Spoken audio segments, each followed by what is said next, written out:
তো সেঠজি এলেন, তাকে বরণ করে একটা উত্তরীয় দেওয়া হলো আর যত্ন সহকারে ওই সোফায় বসানো হয়েছে। সেঠজি মন দিয়ে ভাগবত কথা শুনছে।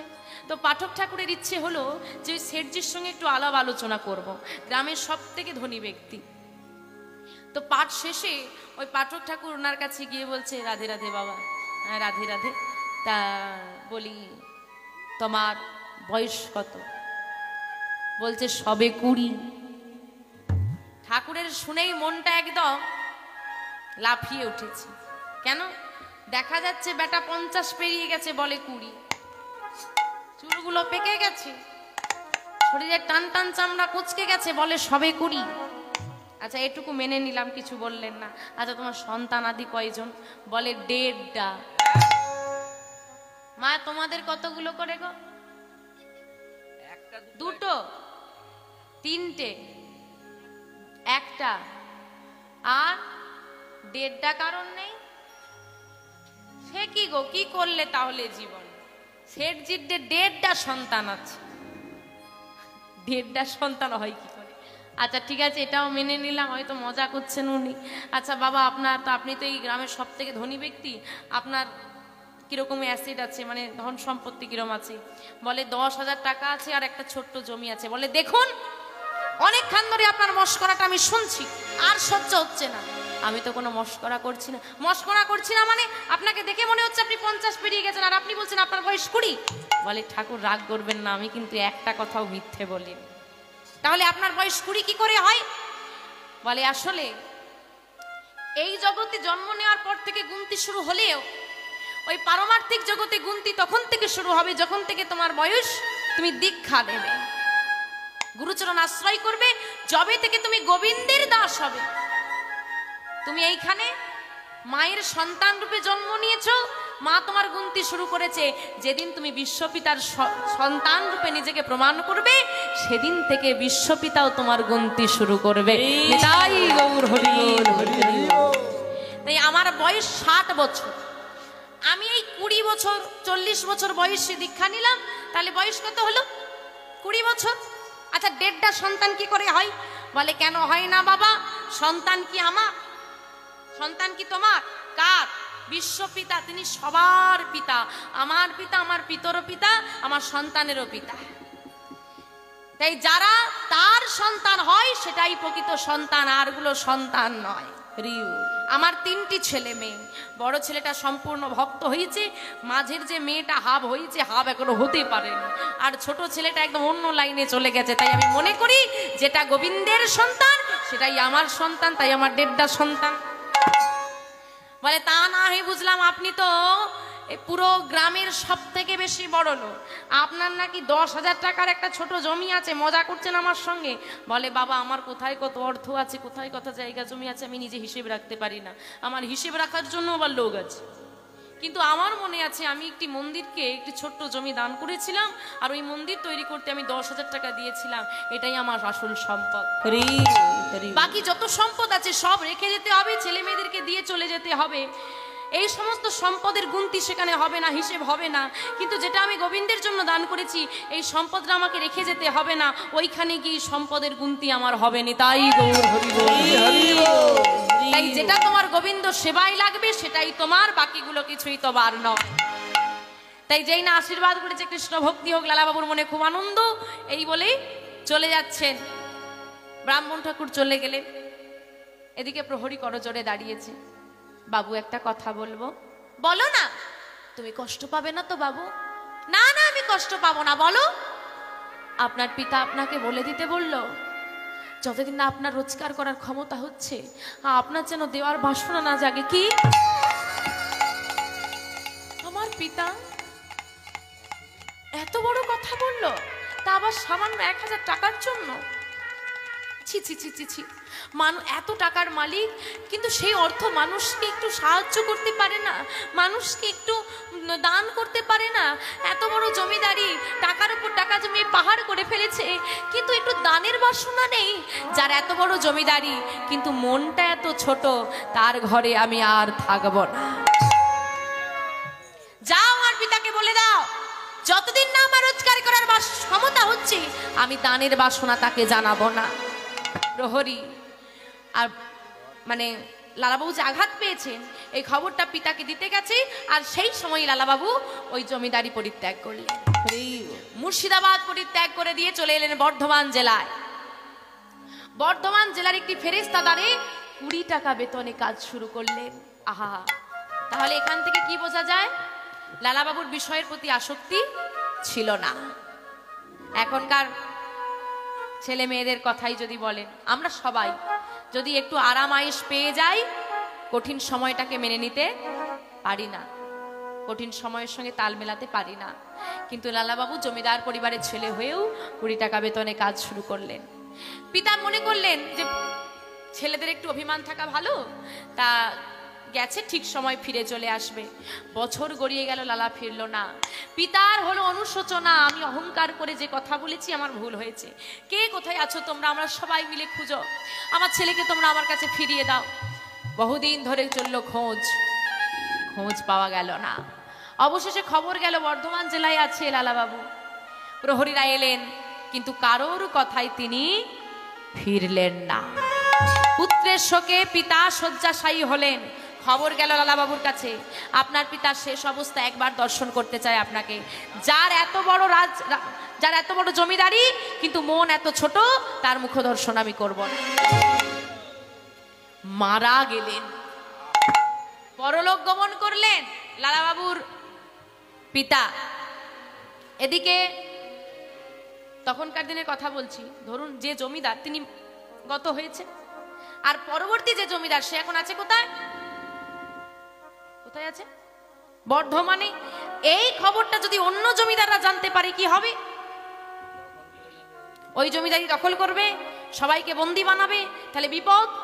খবর গোপনই রয়ে গেল। প্রহরীরা গোপনে গোপনে এলেন আবার বর্ধমানে।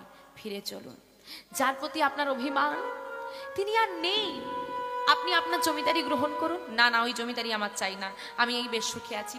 আমাদের মুখের দিকে তাকিয়ে চলুন। সবাই অন্য জমিদাররা যদি খবর জানতে পারে, বন্দী বানায়, আমাদের কি হবে? আমার স্ত্রী পুত্র পরিজনের কি হবে? আপনার জমিদারিতে কেউ আপনাকে বাধা দেবে না, আপনি যাকে খুশি তাকে দান করবেন, যেমন খুশি আপনার তেমন ভাবে জমিদারি সাজাবেন। আপনি ফিরে চলুন। সবার অনুরোধে লালুবাবু ফিরে এলেন, জমিদারি গ্রহণ করলেন। লালাবাবু এখন বিবাহযোগ্য হয়েছে। কাত্যায়নী নামে এক সুকন্যার সঙ্গে তার বিবাহ হলো। লালাবাবুর আবার একটা পুত্র সন্তান হয়েছে গো।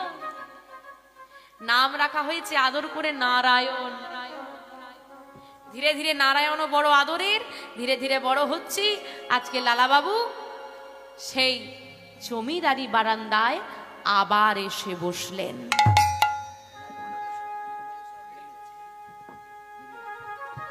আবার এসে বসলেন, আর বসে এবার বাবা, ও মা, বাবারা বসে থাকলে বাচ্চারা কি করে গো? বাবাকে ঘুরে ছোটাছুটি খেলা করে না বাবার সঙ্গে?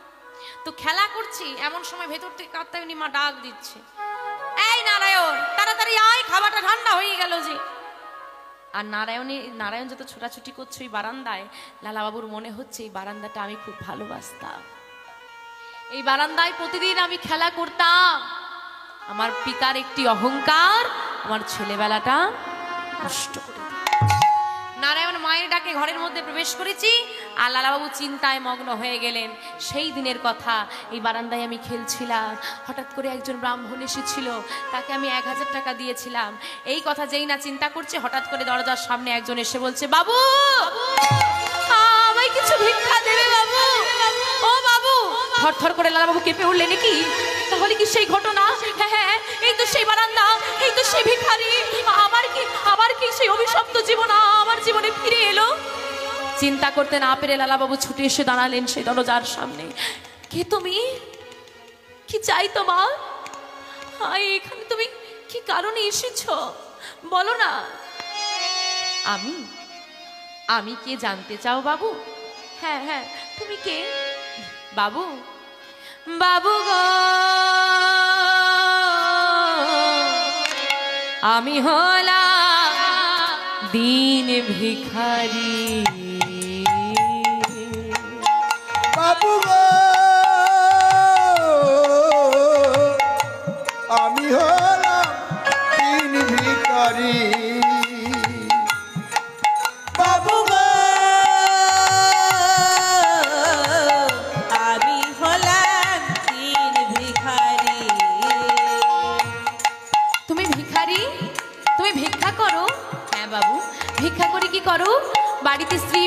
পিতামাতার সেবা দাও নিশ্চয়ই? না বাবু, আমার স্ত্রী পুত্র পরিজন কেউ নেই। কেউ নেই যখন তাহলে তুমি ভিক্ষা করো কেন? আমার বাড়িতে আমার স্ত্রী পুত্র পরিজন কেউ নেই, তবে একজন আছে। কে আছে? কে আছে তোমার ঘরে?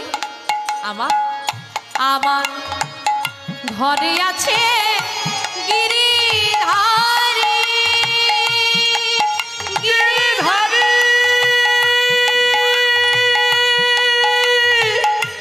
গিরিধারী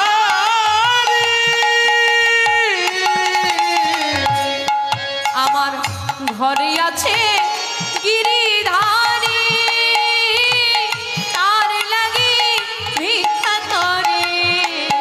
আমার ঘরে আছে গিরিধারী,